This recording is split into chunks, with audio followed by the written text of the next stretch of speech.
Hello and welcome to Market Domination Overtime. Stocks rallying through the close. Our very own Jared Blikre is standing by with today's moves. Jared. Thank you, Josh. Let's cement some of those records we were talking about just a few minutes ago. We'll start with the Dow. That is its first close, I believe, over 49,000, up 484 points, and that is good for 1%.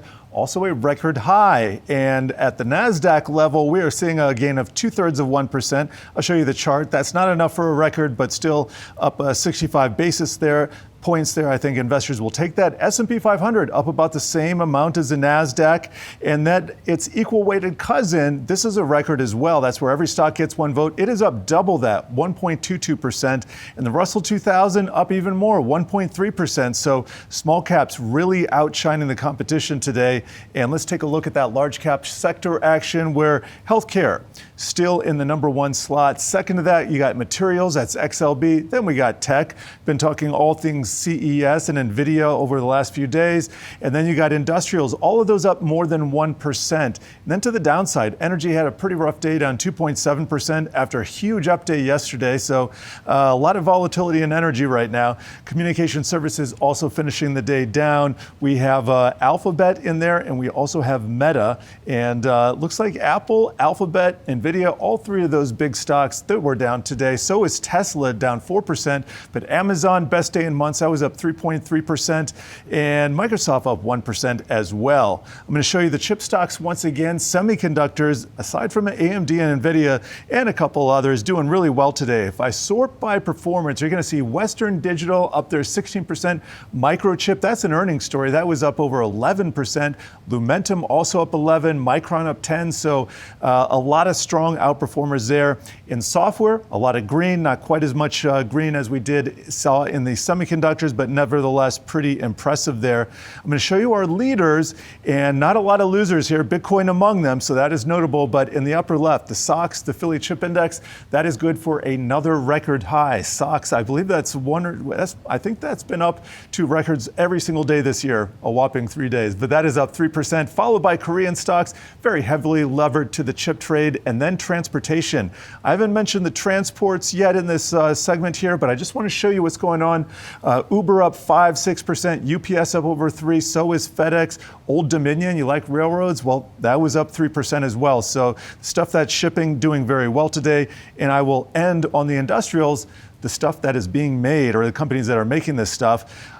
I did mention energy as a sore spot. Chevron's down 4%, but for the most part, we're seeing a lot of outsized gainers here. You can look at Merck, United Health, Salesforce, IBM, Visa, Walmart, Home Depot, Amazon, all of those up more than 1%. Josh? All right, thank you, Jared.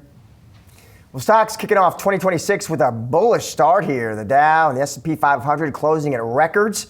So how much room is there to run through year end? Joining me now, we got Dory Wiley, Commerce Street Holdings CEO. Dory, great to see you as always. You know, Dory, 2025 was a strong year. What do we expect in 2026, Dory? What's your base case for the SPX? We're sitting here at 69.44. Walk me through the risk and rewards, Dory. What do you think? Well, you know, you're out on a limb here in January, right? Because it's so hard to see forward, and January tends to be a bullish month.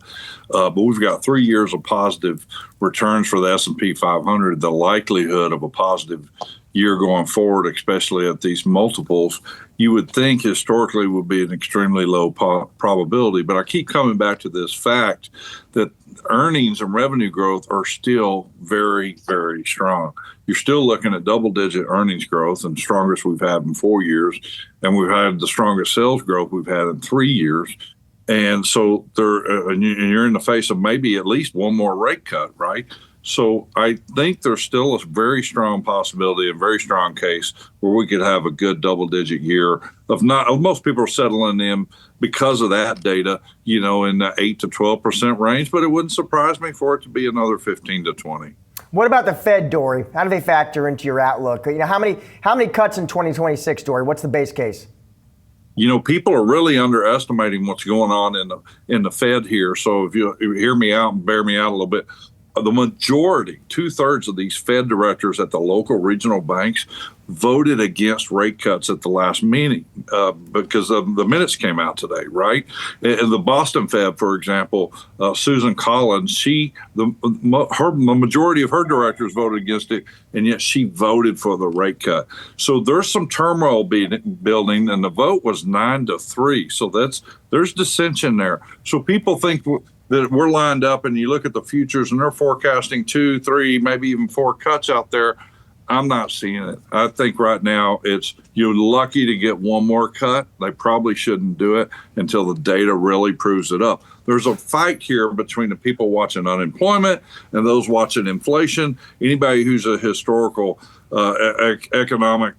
economist knows that the inflation is the biggest worry, but yet the Fed has been using especially the Fed governors, almost using unemployment as the cover or the excuse to do some perhaps politically pushed focused cuts.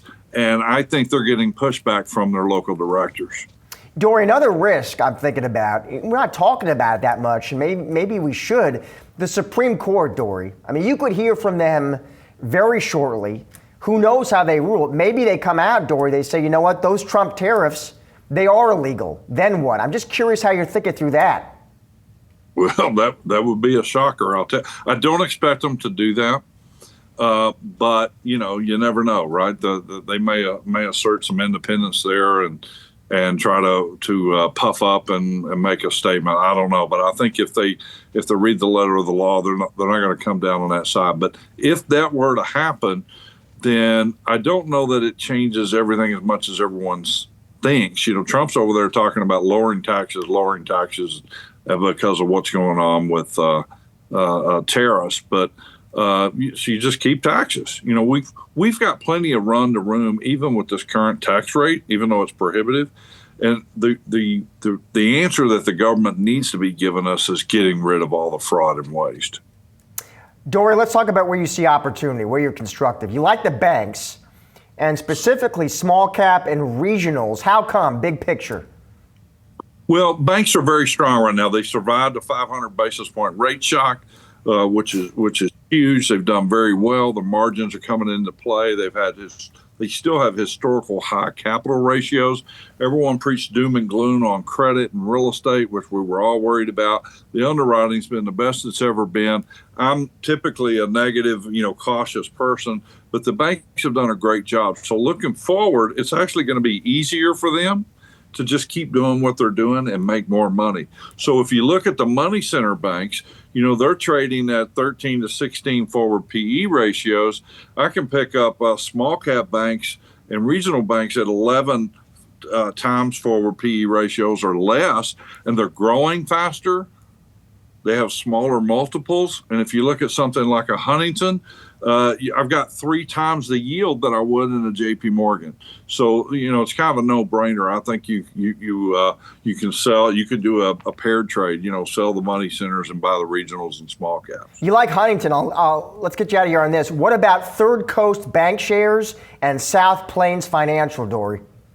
It's really easy. Both of those are community banks in Texas growing at a very rapid rate. And as a longtime bank investor, we look for banks that are growing core, tangible book value per share growth, in excess of others. Those are the top 2 fastest growing tangible book value per share growth banks in the state. They're priced right, 11 or lower on forward PE ratios. Third Coast is pretty close to tangible book value, just a slight premium, and they're both growing faster than average, and they're in, let's face it, we're in the M&A business, and everyone in the country is trying to buy banks here. Dory, as always, appreciate your time and those stock picks. Thank you, sir. You bet.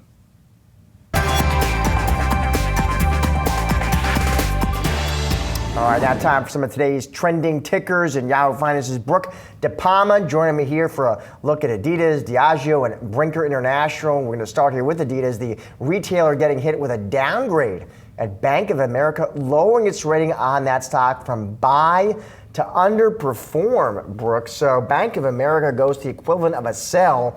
The rare double downgrade, you can see the reaction in the stock.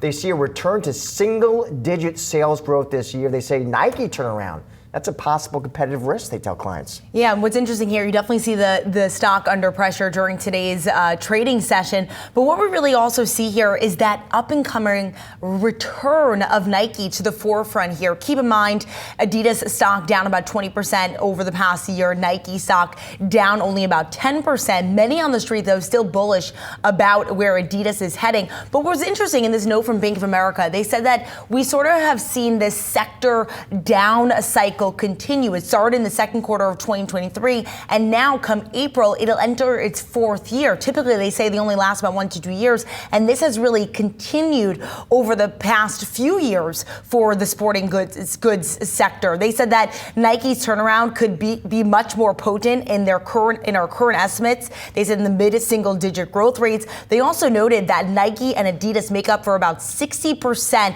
of the listed industry sales, and certainly if we have more competitors like Puma, like On, coming into the forefront as well. And that could mean, lots of competition here for Adidas now to continue, potential some market share taking as well. And it'll be interesting to watch, especially with the World Cup coming into the U.S. soon. All right, turn to Diageo as well. Those shares getting a lift following an upgrade over at RBC. So that stock, is down about 30% over the past 12 months. I'm just looking here, Brooke, at the street. I see 4 buys, 4 holds, 2 sells. RBC, though, does go to outperform, so they like this one. Investors will raise their EPS expectations, they talk about, as the new CEO improves confidence and visibility. Yeah, there's an analyst over at Evercore that I really like to refer to when it comes to the beverage space, Robert Odenside, and he put out a note late last year about the overall business at Diageo. He said they continue to elevate best ways to leverage their brand portfolios and meet this need for consumers. They're really interested in those ready-to-drink category, think like a canned cocktail to go. Also, they mentioned that Diageo is going to have sponsors for the World Cup. Once again, coming into play here, Casamigos, Don Julio, 2 key sponsors of the World Cup. And then Robert got even more granular, so stick with me here. But he did say that liquor volume over the past 4 weeks ending December 28th for Diageo is down about 9.2%, driven lower by their Johnnie Walker whiskey, as well as Bailey's down about 10%, their Tanqueray down about 10% as well. Don Julio up 6%, Casamigos up 14%, and Guinness also doing well. And so over at Evercore ISI, they also do have a buy rating on the stock. And so certainly some puts and takes on what's working and what's not in this environment. And lastly, UBS upgrading Brinker International to a buy, citing upside catalyst. So Brinker, operator of Chili's, of course. UBS goes to a buy there. Same store sales momentum will continue, they say, sees earnings upside given leverage from strong top-line performance. Most on the street do still like this one. 60% have a buy. I think what's really interesting here, and one reason why Brinker International continues to win, is that 3 for Me sales promotion that they have. That continues to do really well at Chili's, their brand specifically. Over the past year, we've seen the stock move about 11% higher. Over the past 5 years, this stock has had quite the run. It's up more than 160%. And we continue to hear on their earnings call, the latest one back in October, their earnings coming out in late January, the CEO saying that they continue to be pleased with stable mix and profitability of that 3 for Me mix over at Chili's. And interesting enough is that their cohort that's actually growing the most, they said, is households making under $60,000 per year. And so that value, that key play here, continues to do well for Brinker International. All right, thank you, Brooke. Appreciate it. Coming up is Bitcoin poised for a rebound. We speak to an investor about the outlook for the crypto space. That's next on Market Domination.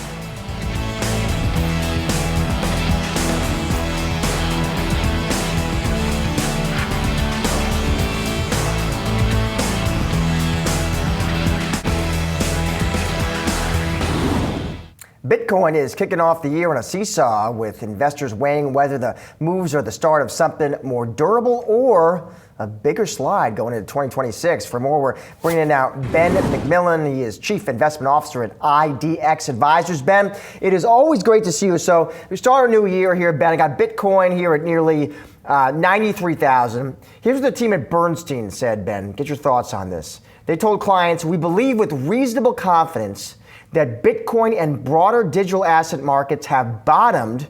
Looks like they point to 80,000 in late November as the bottom. You agree with that call, Ben?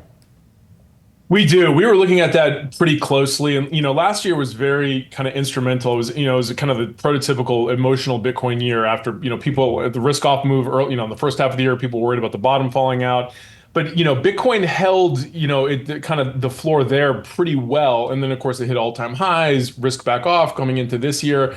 I think what's instructive is, if we look at the first 2 trading days of the year, we've had almost $1 billion, almost $700 million, over $1 billion come into Bitcoin ETFs, from institutional buyers. And you compare that against, 3 billion going out last year in a, seesaw year. And so I do think the bottom is likely in. I think we're seeing, kind of two things that are providing a tailwind here going into 2026. First is just the debasement trade. And, after kind of tax selling at the end of last year, investors are coming back into both gold and Bitcoin as part of the hedge against fiat debasement. And then you're also seeing, I think, a very real renewed concerns about geopolitical risk and geopolitical hedges. And again, gold and now the digital analog to that, Bitcoin, are hedges to that. In terms of tailwinds, Ben, I want to get your take on this Bloomberg headline I saw today. I don't know if you caught this one. Pointing out Morgan Stanley filing for Bitcoin and Solana ETFs.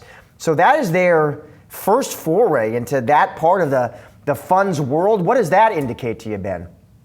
So this is just more of kind of the institutionalization of Bitcoin, and we really started seeing this kick in last year with the big shops coming out and starting to dedicate slots within the 60/40 portfolio to Bitcoin and crypto assets generally, and now it's inevitable. I mean, the theme we kept hearing last year and even the year prior is talking to investors saying even those that weren't into crypto at all, they had nothing to do with Bitcoin, they were recognizing that this is an asset class.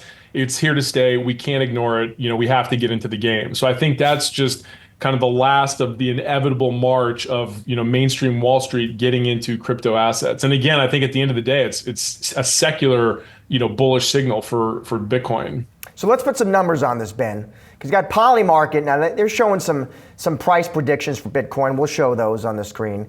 Team at Bernstein, here's what they're telling clients. Talking Bitcoin, they say their forecast, Ben, they say they're looking for it to hit 150,000 in 2026, and they're looking for 200,000 in 2027. What do you think? What do you make of those targets?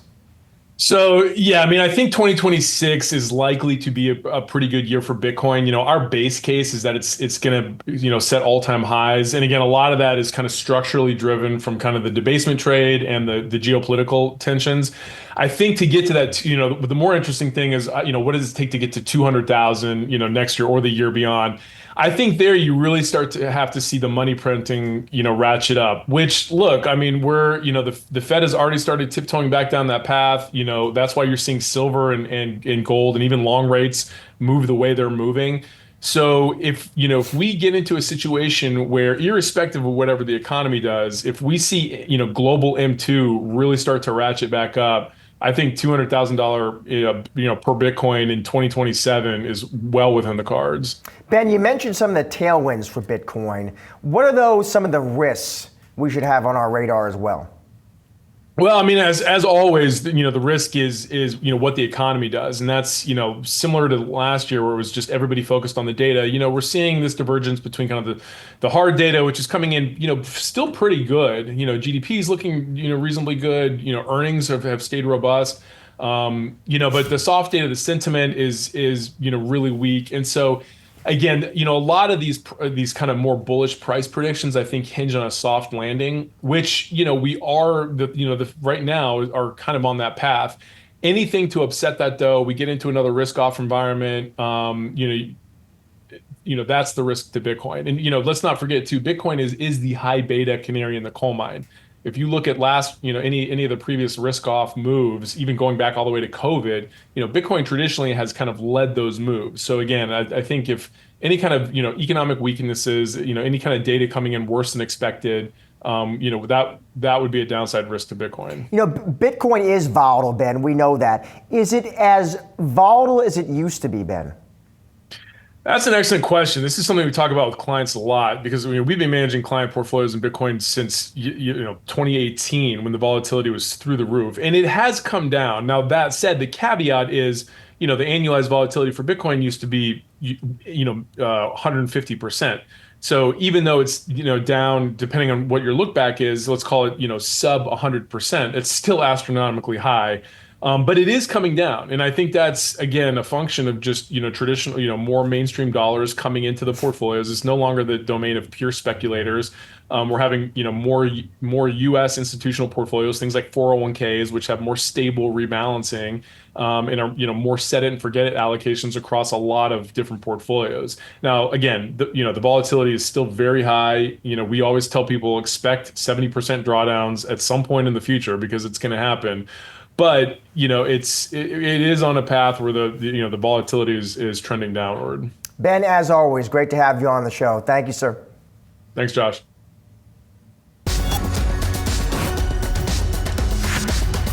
Time now for to watch Wednesday, January 7th. It's going to start off here on the labor front. We're going to be getting fresh jobs data on Wednesday with the ADP reading on private payrolls. That's expected to show growth in December with 50,000 jobs added, signaling a rebound in hiring momentum following the longest government shutdown in U.S. history. Following the ADP report, we'll also be getting the job openings and labor turnover survey on Wednesday. Economists forecasting job openings to dip slightly compared to the previous month to 7.6 million, signaling that the labor market is cooling but still above pre-pandemic norms. And we've got some earnings on deck as well. We're going to be tracking them. We'll be hearing from several names in the food and beverage sector, including Albertsons, Cal-Maine, and Constellation Brands. Constellation announced the results for the third quarter on Wednesday. Analysts expecting earnings to fall sharply in Q3, driven by the alcoholic beverage company selling off big chunks of its wine and spirits business. And finally, CES, formerly known as the Consumer Electronics Show, continues in Las Vegas. NVIDIA CEO Jensen Huang giving a presentation on AI on Monday, covering everything from new chips to robots. Yahoo Finance will be interviewing the CFO of Qualcomm at CES on Wednesday. You don't want to miss that one. Well, that's going to do it for today's Market Domination Overtime. Be sure to come back tomorrow at 3 p.m. Eastern for all of your coverage leading up to and after the closing bell. But don't go anywhere. On the other side of the break, it's Asking for a Trend, and I've got you covered for the next half hour with the latest and greatest market-moving stories. Stay tuned.